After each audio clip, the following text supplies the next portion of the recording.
I want to jump back into the conversation because you both kind of articulated these broad framing principles, if you will, really kind of heavily rooted in this idea of federalism and the idea of states taking ownership and leadership.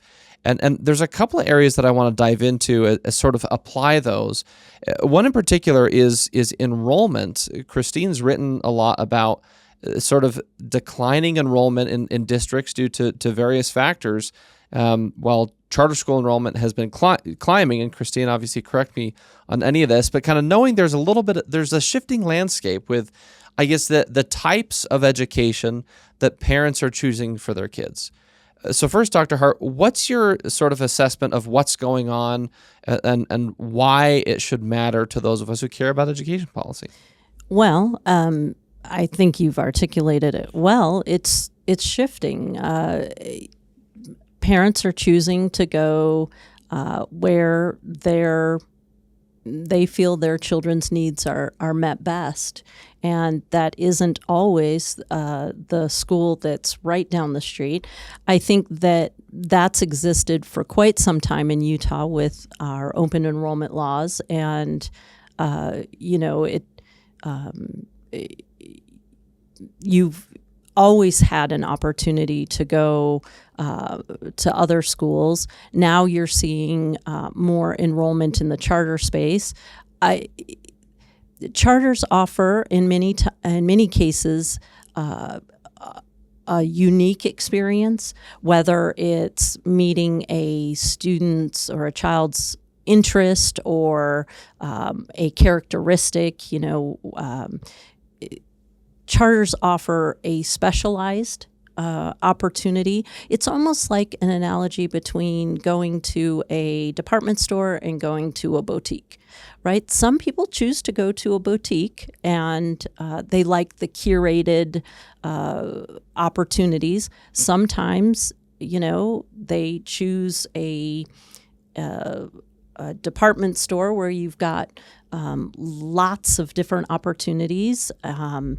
And you're not looking for more of the curation. You're looking for lots to choose from. And you know what? That is perfectly fine. In fact, that's wonderful that we have those opportunities. I think it's in Utah, we don't have I've been in other places where you have a private school on every corner, it seems, or the Catholic school system is large, and you've got 5 to choose from in each community. That hasn't existed in Utah, but we have had a very robust open enrollment law that districts, of course, have that looks different in every community based on opportunity and boundaries. Your open enrollment's going to look different in a rural community than it is where you could go cross-district fairly easily on the Wasatch Front. It's wonderful. I am super excited that parents have opportunities to find exactly what they're looking for their children. And if it turns out to work for one but not another child, then they choose something different. I believe that is just an amazing environment in which to educate students. I also have to say that, I've worked in traditional and I've worked in charter systems, and charters generally are a flatter organization. It's not as many steps to get to decision makers. And I think right now that is something that families are looking for. They're wanting to be involved. They want to be able to get their questions answered. There are things coming down, like AI and computers and social media and materials and the pace of change as that has accelerated. Parents really want to understand the school experience has to be transparent, and transparency is absolutely essential to choice. We have to be able to open the doors and say, this is the experience your child will be receiving and is receiving. And that happens sometimes when you have a smaller organization, a smaller district, a smaller, a charter school. It makes that type of transparency easier. And so I think that families are they're making the best decision for their child based on the information that they have. And that is something to celebrate, not, that isn't a warning sign of any.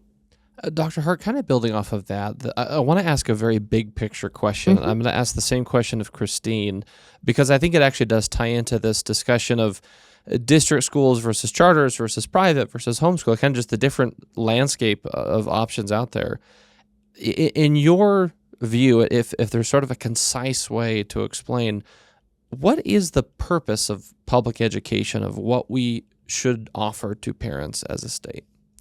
The purpose of public education is to equip students, other people's children. They are our students, but they are a parent's child, to work hand in hand with parents to prepare and help nurture children to turn into adults that contribute to their community and find meaning and find purpose and whatever that contribution is. And that path looks different for every child, even not. You can't say every family. You have to say every child. The purpose is contribution to your community. And of course, there's economic contributions. Then there's art and beauty and all the things that make up a life. But the education system is there to provide the education. But we work in tandem with the community for all of those other things. We have to be careful that we don't expect more from the public education system, the class time, the school time, but that we also partner with the community so that we're rowing in the same direction, and we're helping families as they raise their children. So we have a responsibility to convey knowledge, to help students learn how to manage that knowledge and problem solve and think of creative solutions to whatever problems the world presents. But our role is not to do it all. Our role is to understand where we're trying to go as part of a community, but to educate in whatever environment that family feels that education needs to take place. Christine, I want to ask you a variation of that same question because, again, in this context of a lot of public debate and discussion in recent years about the education system and different options and forms of parents choosing to educate their kids. But in your work, because you've been diving into this issue so much from kind of the policy lens, in your mind, what is or what ought to be the purpose of education in Utah, or even any state for that matter, just at the state level? Yeah. I mean, a lot of that was just really well said. Something I would say too is I like this idea that I've read about this description of public education as more about a commitment to the objective of having an educated public, rather than public education being synonymous with one particular system or set of schools or things like that, and then kind of being open to how whatever vehicle that looks like. So that to me is kind of a really interesting, I guess, paradigm that I like and I'm open to and appreciate. And then I think from there, it's like, well, what does an educated public look like, right? There's the basics, the 3 Rs. There's this civic component that, you know, early at the beginning of our country, the founder said, hey, this is the purpose of education, is to pass on this republic generation to generation. And then there's this really unique individual-based portion of it, which is everybody has this innate ability and desire to learn. They have unique talents, interests, goals. And so education also needs to meet that. So being educated is a very broad, I guess, term. But then public education, I think, ought to be just this commitment, right? However that looks, I'm really open. I think charter schools and open enrollment is just a really good reflection that we understand that. It doesn't have to be one way, right? And so I think that's what I'm most interested in, right? Is how can we fulfill that commitment to those in our state. Thanks for watching that clip of Defending Ideas. For the full conversation, click the link in the description and make sure to like and subscribe wherever you get your shows.